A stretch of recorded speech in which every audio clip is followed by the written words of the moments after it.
എൻ്റെ പേര് സെബാസ്റ്റ്യൻ. ഇതെൻ്റെ പപ്പ ജോസഫ്, ഇതെൻ്റെ മമ്മി ഷൈല, ഇതെൻ്റെ 2 ചേട്ടന്മാർ അഭിലാഷ് പിന്നെ അജിത്ത്. അപ്പം ഞാനിന്ന് ഇവിടെ നിൽക്കണമെങ്കിൽ, ഈ വേദിയിൽ നിൽക്കണമെങ്കിൽ അതിനൊരു വലിയൊരു കാരണമുണ്ട്. എൻ്റെ ഈ അമ്മ, ഈ പുറകിൽ നിൽക്കുന്ന എൻ്റെ അമ്മ. കാരണം ഞാനും എൻ്റെ കൂട്ടുകാരനും കൂടെ ഒരു രാത്രിയിൽ ഞങ്ങൾ ബൈക്കിൽ വന്നുകൊണ്ടിരിക്കുമ്പം ഇവൻ അറിയാണ്ട് ഉറങ്ങിപ്പോയി. അവൻ ഓടിച്ചപ്പം അവൻ അറിയാണ്ട് ഉറങ്ങിപ്പോയി. ഞങ്ങൾ നേരെ പോസ്റ്റിൽ ചെന്നിടിച്ചു. പോസ്റ്റിൽ ചെന്നിടിഞ്ഞ് കഴിഞ്ഞപ്പം നല്ലോണം പരിക്ക് പറ്റി. അവൻ്റെ സ്കള്ളിനായിരുന്നു പ്രശ്നം, എനിക്കും സ്കള്ളിന് തന്നെ ആയിരുന്നു. അപ്പം ഞങ്ങളെ അവിടെ വഴി കിടക്കുന്ന കണ്ട ആൾക്കാർ കൊണ്ടുപോയി ആശുപത്രിയിൽ എത്തിച്ചു. അപ്പം ഒരാശുപത്രിയിൽ നിന്ന് ഞങ്ങളെ റിജക്റ്റ് ചെയ്തു. ഇവിടെ പറ്റില്ല, റിസ്ക്കാണ്, നിങ്ങൾ അടുത്ത ആശുപത്രി കൊണ്ടുപോക്കുമെന്ന് പറഞ്ഞു. അപ്പം കൊണ്ടുപോക്കുമെന്ന് പറഞ്ഞ സമയത്ത് അവരൊന്നും നോക്കിയില്ല. വേറെ ഏതോ ആൾക്കാർ, ഞങ്ങളെ അറിയത്ത് പോലും ഇല്ലാത്ത ആൾക്കാർ അവിടെ കൊണ്ടുപോയി അടുത്ത ആശുപത്രി ചേർത്തു. അടുത്ത ആശുപത്രി ചേർത്ത് കഴിഞ്ഞ് അവിടെ ഒരു 3 ദിവസം ഉണ്ടായിരുന്നു. കാരണം എൻ്റെ സിറ്റുവേഷനും അവൻ്റെ സിറ്റുവേഷനും അത്രയും ക്രിട്ടിക്കലായിരുന്നു. എനിക്ക് ഓക്സിജൻ എടുക്കാൻ പറ്റില്ല. ബേസിക്കലി ഞാനിപ്പോൾ നഴ്സിംഗ് പഠിച്ചുകൊണ്ടിരിക്കുക, നഴ്സിംഗ് സ്റ്റുഡൻസാണ്. സോ എനിക്ക് ഓക്സിജൻ എടുക്കാൻ പറ്റുന്നില്ല. സോ വെൻറ്റിലേറ്ററിൽ എനിക്ക് ഓക്സിജൻ തന്നുകൊണ്ടുണ്ട്. ആ വെൻറ്റിലേറ്റർ അത്രയും അവർ തിരക്കിട്ടിട്ടുകൊണ്ട് എനിക്ക് ത്രോട്ടിന് ചെറിയ പ്രശ്നമായിരുന്നു. സോ ഓക്സിജൻ തന്നു. എന്നിട്ട് അവർ അഡ്മിറ്റ് ചെയ്തു. ആരെയും കാണിക്കാൻ വിടില്ല, അത്രയ്ക്ക് സ്ട്രിക്റ്റ് ആയിരുന്നു. സോ എന്തേലും ഒരു ചെറിയൊരു ഇൻഫെക്ഷൻ എന്തെങ്കിലും ആയെങ്കിൽ വി മേ ബി ഡൈ, ഞങ്ങൾ മരിച്ചു പോയേക്കാം. അങ്ങനെ ആരെയും കടത്തി വിടുന്നില്ല. എന്നിട്ട് എങ്ങനെയൊക്കെയോ പെർമിഷൻ ചോദിച്ച്, പപ്പയും മമ്മിയും വേറെ സ്ഥലത്തായിരുന്നു, ഞാനിവിടെ മംഗലാപുരത്ത് പഠിക്കുക. അപ്പം ഇവർ ഈ കാര്യം അറിഞ്ഞ് ഓടിപ്പടച്ച് വന്നപ്പം ഇവർ തിരക്കിൽ കാശ് രൂപ എടുക്കാൻ മറന്നുപോയി.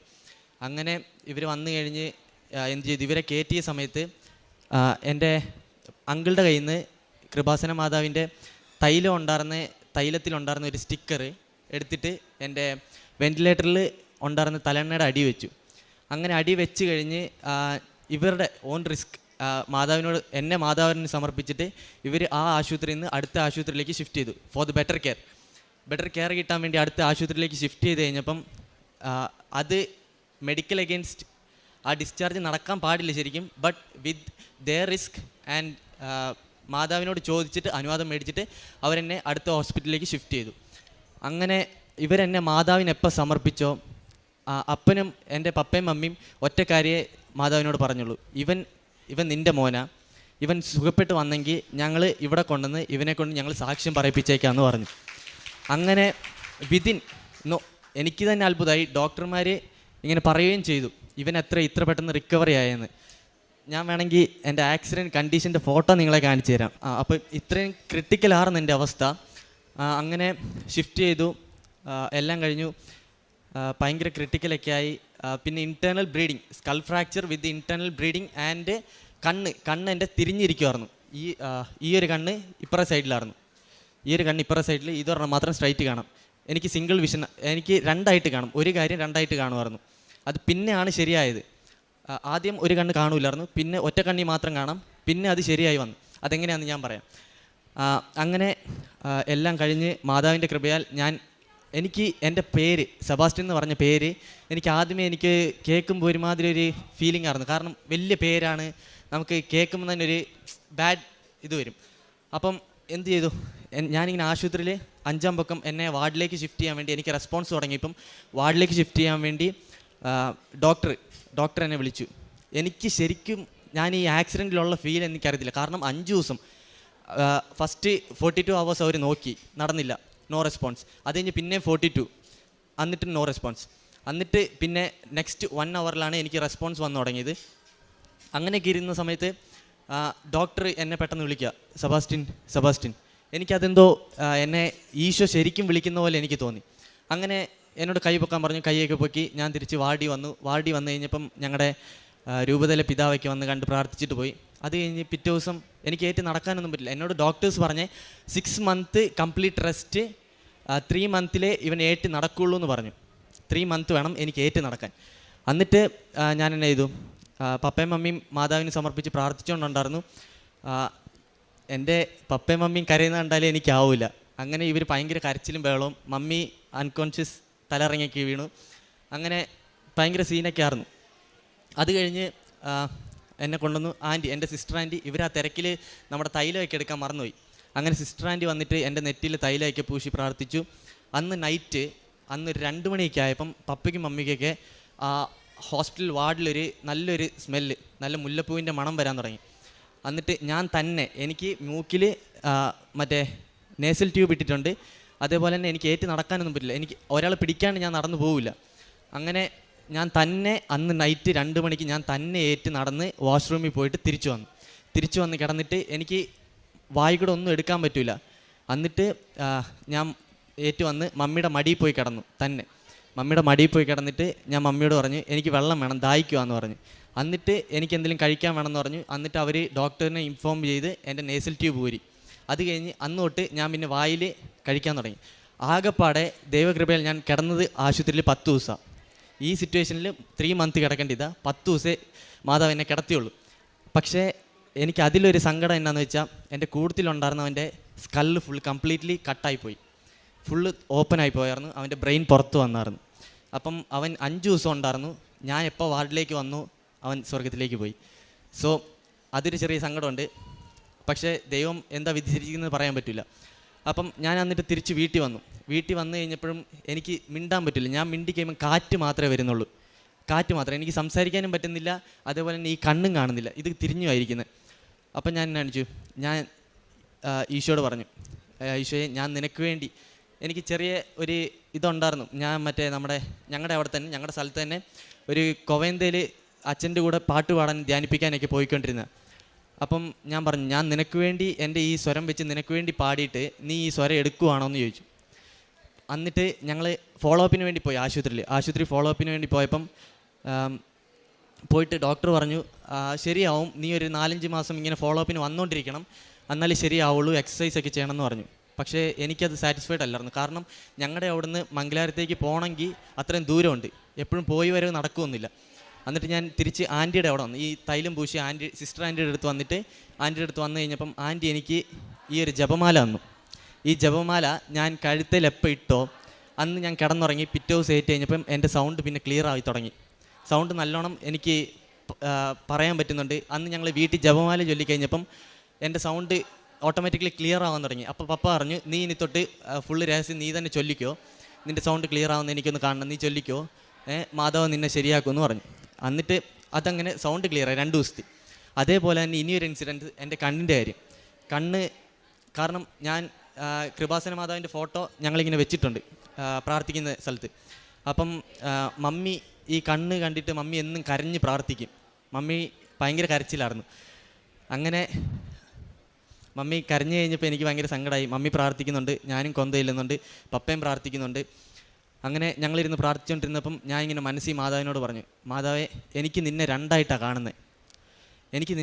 കാണുന്നത്, എനിക്ക് അതറിയേണ്ട ആവശ്യമില്ല. നീ എൻ്റെ അമ്മയാണെങ്കിൽ എനിക്ക് നിന്നെ ഒന്നായിട്ട് കാണാൻ പറ്റണം എന്ന് പറഞ്ഞു. അന്ന് ഞാൻ കിടന്നുറങ്ങി, തലേദിവസം ഏറ്റ് കഴിഞ്ഞ് എനിക്ക് എന്തോ ഈ രണ്ടായിട്ട് കാണുന്ന ഒന്നായിട്ട് കാണാൻ തുടങ്ങി. എന്നിട്ട് ഞാൻ മമ്മിയോട് പറഞ്ഞു, മമ്മി എനിക്ക് ഒന്നായിട്ട് കാണുന്നുണ്ട്, ഇടയ്ക്കിടയ്ക്ക് എനിക്ക് അങ്ങനെ കാണാമെന്ന് പറഞ്ഞു. മാതാവ് എല്ലാം ശരിയാക്കും, നീ വിശ്വസിച്ചാൽ മതി, നീ പ്രാർത്ഥിക്ക്, മാതാവ് ശരിയാക്കും എന്ന് പറഞ്ഞു. എന്നിട്ട് പിന്നെ 2ാമത്തെ ദിവസം എനിക്ക് കുറച്ച് കംപ്ലീറ്റ്ലി ക്ലിയർ ആവാൻ തുടങ്ങി. അങ്ങനെ ക്ലിയറായി ഞാൻ മമ്മിയോട് പറഞ്ഞു, മമ്മി എൻ്റെ കണ്ണൊന്ന് നോക്കിയേ, നേരെ ഉണ്ടോ നോക്കാൻ പറഞ്ഞു. അപ്പം മമ്മി ഒന്ന് നോക്കിയിട്ട് പറഞ്ഞു, നിൻ്റെ കണ്ണ് നേരെയായി, ഇപ്പോൾ ഇനി വല്ല കുഴപ്പം. എന്നോട് ഡോക്ടർ ഈ സർട്ടിഫിക്കറ്റ് എല്ലാം ഞാൻ കൊണ്ട് ഡോക്ടറിനെ കാണിച്ചു കണ്ണിൻ്റെ കാര്യത്തിൽ. അപ്പം ഡോക്ടർ എന്നെ പറഞ്ഞതെന്ന് വെച്ചാൽ, നിൻ്റെ കണ്ണ് ശരിയാക്കാൻ പറ്റില്ല, നിനക്ക് വേണ്ടെങ്കിൽ ഒരു കോസ്മെറ്റിഷ്യനെ വെച്ചിട്ട് നിൻ്റെ കണ്ണ് ആർട്ടിഫിഷ്യലായിട്ട് ഞാൻ ശരിയാക്കി തരാമെന്ന് പറഞ്ഞു. നിൻ്റെ കണ്ണ് ശരിയാവില്ല, ഈ കാഴ്ചയും കാണില്ല, ആർട്ടിഫിഷ്യലായിട്ട് ഞാൻ വേണമെങ്കിൽ വെച്ച് തരാമെന്ന് പറഞ്ഞു. അതിന് നല്ല പൈസയാവും. സോ ഇത്രയും ഞാൻ ഉണ്ടാക്കി വെച്ച് നല്ല കടമുണ്ട്, അതുകൊണ്ട് അത് ശരിയാക്കി തരാമെന്ന് പറഞ്ഞു. പക്ഷേ എനിക്ക് മനസ്സ് വന്നില്ല. പിന്നെ ഡോക്ടറിനോട് ചോദിച്ചപ്പം ഡോക്ടറും പറഞ്ഞു, നിനക്ക് വേണമെങ്കിൽ ശരിയാക്കാം, ബട്ട് സർജറി വേണം, നിൻ്റെ ഈ ഏജിൽ നടക്കില്ല ആ സർജറി, അത് ടു റിസ്ക്കിയാണ്, അപ്പം സർജറി വേണമെന്ന് ചോദിച്ചു. അപ്പം പപ്പയും പറഞ്ഞു, മമ്മിയും പറഞ്ഞു, എല്ലാവരും പറഞ്ഞു വേണ്ടെന്ന് പറഞ്ഞു.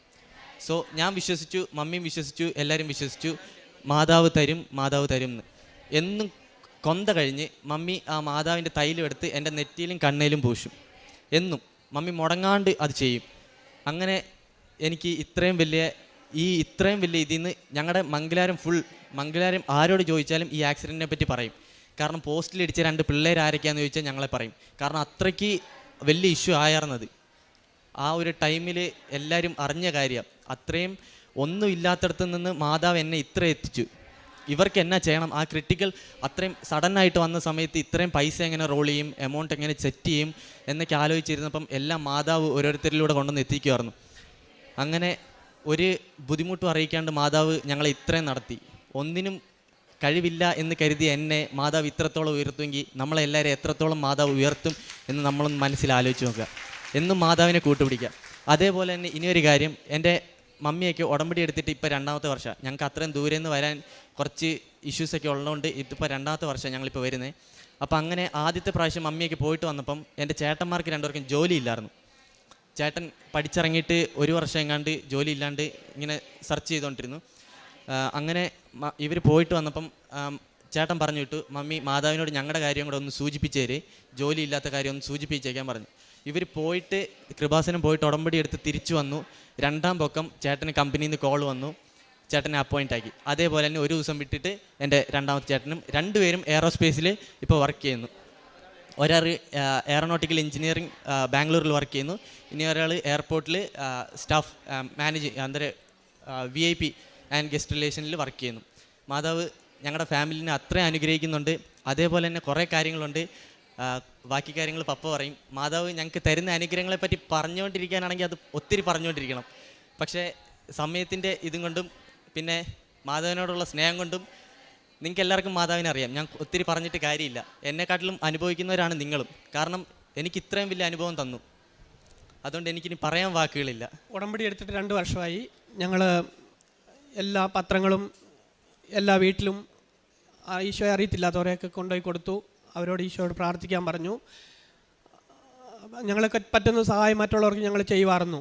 പറ്റുന്ന സഹായമൊക്കെ എല്ലാവരുടെയും വീട്ടിൽ പോയി അവരൊക്കെ വേണ്ടിയ സഹായമൊക്കെ ഞങ്ങൾ ചെയ്യുമായിരുന്നു. അങ്ങനെ ഇവന് ഈ സംഭവം നടക്കുന്ന സമയത്ത് ഞങ്ങൾ 5 മണിക്കാണ് ഇവന് സംഭവം നടന്നത്. അന്നേരം ഞങ്ങൾ കൃപാസന പ്രത്യക്ഷീകരണ പ്രാർത്ഥന ചൊല്ലിക്കൊണ്ടിരിക്കുന്ന സമയമാണ്. അത് കാരണം മാത്രം ഞങ്ങളുടെ ഈ കൊച്ചിനെ ഈ മാതാവ് വാക്കിയാക്കി തന്നെ. ആ നേരത്തെ എന്നും ഞങ്ങൾ ഏറ്റവും തിരി കത്തിച്ച് പ്രാർത്ഥിക്കുമായിരുന്നു. പിന്നെ ഞങ്ങൾക്ക് 6 നിയോഗങ്ങൾ ഞങ്ങൾ സമർപ്പിച്ചായിരുന്നു. ഇവിടെ 6 നിയോഗങ്ങളും ഞങ്ങൾക്ക് സാധിച്ചു കിട്ടി. ഇവളുടെ ചേച്ചിയുടെ കൊച്ചിന് വിദേശത്ത് ജോലിക്ക് വേണ്ടിയിട്ട് അത് കിട്ടി. ഇവർക്ക് 2 പേർക്ക് ജോലി അതും കിട്ടി. പിന്നെ ഞങ്ങൾക്കൊരു നല്ല വണ്ടി മേടിക്കണമെന്ന് ആഗ്രഹം ഉണ്ടായിരുന്നു. അതും ഈശോ സാധിച്ചു തന്നു. പിന്നെ അതേപോലെ ഒരു കല്യാണം കഴിച്ചിട്ട് 5 വർഷമായിട്ട് കൊച്ചില്ലാതെ ഞങ്ങളുടെ സ്വന്തത്തിൽപ്പെട്ട ഒരു കുഞ്ഞിനെ കൊടുത്തു. പിന്നെ ഞങ്ങളുടെ വീടിൻ്റെ പണി പൂർത്തിയാകാതെ കിടക്കുമായിരുന്നു. അതിപ്പം ഞങ്ങൾ പൂർണ്ണമായി തീർത്തേച്ചാണ് ഇപ്പം വന്നിരിക്കുന്നത്. ഇവിടെ 12 വർഷമായിട്ട് പണി തീരാതെ കിടന്നതാണ്. അപ്പം അതും തീർത്തിട്ട് അങ്ങനെയൊക്കെ ഒത്തിരി അനുഗ്രഹം ഞങ്ങൾക്ക് മാതാവ് തന്നു. മാതാവിന് ഈശോയ്ക്കും കോടാനുകോടി നന്ദി മഹത്വവും എന്നും ഞങ്ങളുടെ ജീവിതം മുഴുവൻ ഞങ്ങൾ സമർപ്പിച്ചുകൊണ്ടുണ്ടാവും. എനിക്ക് മൈഗ്രെയിൻ തലവേദന ഉണ്ടായിരുന്നു. ഇപ്പം എന്ന് പറഞ്ഞാൽ ഭയങ്കര ഛർദിച്ച വണ്ടിയൊക്കെ നിർത്തിയിട്ട് ഛർദിക്കണമായിരുന്നു. അപ്പോൾ ആൾക്കാർ ഓർക്കും ഇവനെ കണ്ട് കുടിച്ചേച്ച് നിർത്തി ഛർദിക്കുന്ന ആരും നോക്കുക പോലും ഇല്ലായിരുന്നു. അത് ഇന്ന് ഞങ്ങൾ 2 വർഷമായി ഉടമ്പടി എടുത്ത പിന്നെ ഇന്ന് വരെ എനിക്ക് ആ തലവേദന ഉണ്ടായിട്ടില്ല. അങ്ങനത്തെ എല്ലാ അനുഗ്രഹങ്ങൾക്കും മാതാവിനും ഈശോയ്ക്കും കോടാനുകോടി നന്ദി മഹത്വം സമർപ്പിക്കുന്നു. പുറപ്പാടിൻ്റെ പുസ്തകം 34:10 ഇതാ ഞാനൊരു ഉടമ്പടി ചെയ്യുന്നു, ലോകത്തൊരിടത്തും ഒരു ജനതയുടെ ഇടയിൽ നടന്നിട്ടില്ലാത്ത തരം അത്ഭുതങ്ങൾ നിന്റെ ജനത്തിൻ്റെ മുൻപിൽ ഞാൻ പ്രവർത്തിക്കും.